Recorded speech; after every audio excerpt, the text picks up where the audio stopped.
Welcome back to the channel. My name is Matthias. Today we're back with James Clapper's Fact and Fears, and today we're going to talk about something that, at least for me, is pure nightmare fuel. We're going to talk about a case of mistaken identity when a fighter pilot, by accident, shoots down a commercial airliner with passengers. This, at least for me, is terrifying because I personally work at an airport and I work with airliners and stuff like that. So this story starts off way back September 1st, 1983. We have a flight taking off from Alaska, from Anchorage. It's Korean Airlines number 007. It has 269 passengers on board. So the flight, it's pretty packed.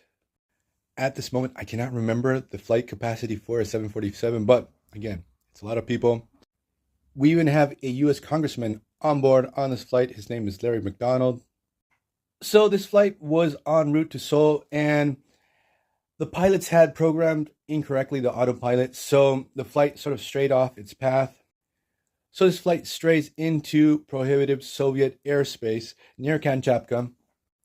So immediately the Soviet Union sends out 3 MiG jets, and they try to intercept the flight, but by this time the flight had already veered back into international airspace.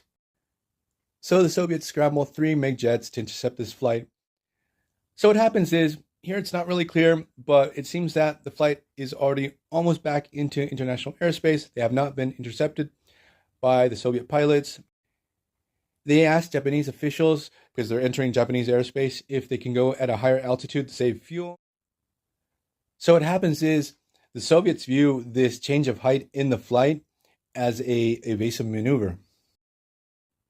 So once they had visual confirmation on the Korean Airlines flight, they shot 2 missiles at it, they blew it out of the sky. And immediately what happens is that once the Soviet Union realizes that they had shot down a commercial airliner, they deflect any accusation by saying that the airliner just went down on its own. It crash landed, probably because of technical reasons.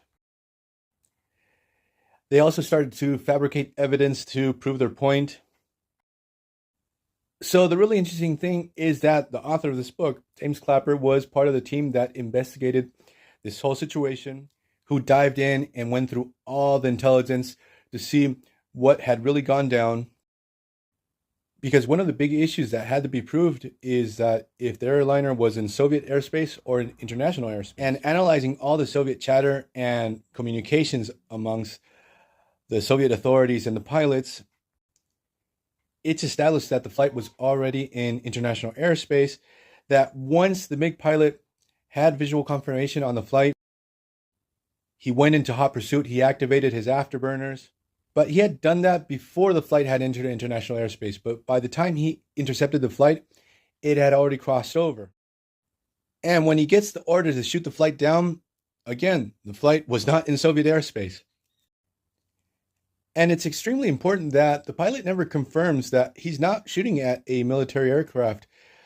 He never mentions that this is a commercial airliner. Visibly, it's a commercial airliner. All these recordings and an official timeline was all taken to the United Nations to be studied. Ronald Reagan also immediately declassifies all the paperwork and all the intelligence, and he makes it public. But what James Clapper finds out after all this goes down, he was still working on this investigation, that the United States had been running some black ops flights, doing intelligence in the area, even though it was much earlier in the morning. So the Soviets were keen on this whole situation. So when they scrambled these fighters, they thought they were going after U.S. intelligence aircraft. Again, this was much earlier in the day and the day before. So the thing is, I'm leaving this video here. I hope you guys liked it. See you guys next time. Bye.